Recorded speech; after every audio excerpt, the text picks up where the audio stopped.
غزہ کی جنگ اب غزہ تک محدود نہیں رہی، اب اس جنگ کے عالمی جنگ نہ صحیح لیکن ایک علاقائی جنگ میں بدلنے کا خدشہ کافی حد تک بڑھ چکا ہے۔ ایک طرف تو اسرائیل کے غزہ پر حملے جاری ہیں تو دوسری طرف یمن کی حوثی ملیشیا امریکہ اور برطانیہ کے فضائی حملوں کے باوجود کسی طور اپنی کارروائیوں سے باز نہیں آ رہی۔ حوثیوں کی جانب سے امریکن کنٹینر شپس پر تازہ ترین میزائل حملہ اس بات کو ظاہر کرتا ہے کہ حوثی فی الحال امریکی دھمکیوں اور حملوں سے ڈرنے والے نہیں۔ حوثیوں کا واضح موقف ہے کہ اسرائیل سے آنے اور جانے والے تجارتی جہازوں پر حملے جاری رہیں گے۔ اب یہاں کئی سوالات جنم لیتے ہیں، لیکن ان سوالات اور ان کے جوابات سے پہلے یہ جاننا ضروری ہے کہ بحیرہ روم کو بذریعہ سوئز کینال، بحیرہ عرب سے جوڑنے والے سمندر جس کا نام بحیرہ احمر ہے، اس کے ایک سرے پر صومالیہ کے بحری قزاقوں نے ادھم مچا رکھا ہے اور اب حوثی بھی عالمی بحری تجارت کو درہم برہم کرنے کے لیے میدان میں آ چکے ہیں۔ بلا شبہ حوثیوں کا نشانہ اسرائیل ہے، لیکن یہ معاملہ اتنا سادہ نہیں۔ بحیرہ احمر سے عالمی سامان تجارت کا 12% گزرتا ہے اور عالمی سپلائی چین میں شامل 35 ملین بیرل خام تیل کو نہر سویز سے مختصر راستے کے بجائے اب پورے بر اعظم افریقہ کے گرد گھوم کر یورپ پہنچایا جا رہا ہے، کیونکہ تجارتی جہازران کمپنیز کسی قسم کا رسک لینے کو تیار نہیں ہیں۔ دوسری طرف لیبیا میں ہونے والے احتجاج کے باعث 3 لاکھ بیرل خام تیل کی پیداوار متاثر ہوئی ہے۔ امریکہ اور کینیڈا میں بگ فریز کے باعث 4 سے 4.25 لاکھ بیرل خام تیل کی پیداوار عارضی طور پر بند کی جا چکی ہے۔ ایسے میں حوثیوں کی کوئی بھی سخت کارروائی دنیا میں معاشی طوفان برپا کر سکتی ہے۔ بحیرہ احمر میں امریکن نیوی کے ڈسٹرائر اور اس کے بعد تجارتی بحری جہاز پر حملے کے بعد اب یہ بات واضح ہو چکی ہے کہ اگر یہ حملے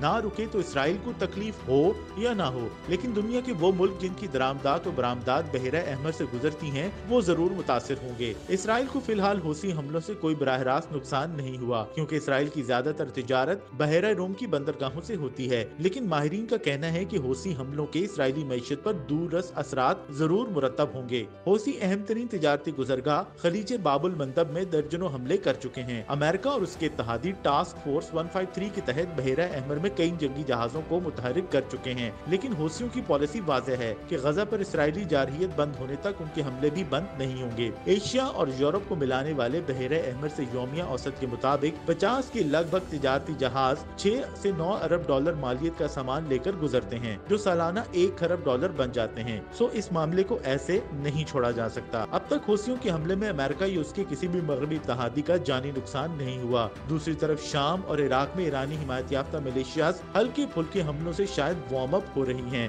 لبنان میں بیٹھی حزب اللہ اسرائیل پر ڈرون حملے اور راکٹ حملے بھی کر چکی ہے۔ سو ماہرین کے مطابق کسی بھی وقت کوئی بھی گڑبڑ ہو سکتی ہے۔ امریکہ اور برطانیہ کی جانب سے حوثیوں کے ساتھ تنازع کو شدت دی جاتی رہی تو ان کی جوابی کارروائی میں بھی تیزی آئے گی۔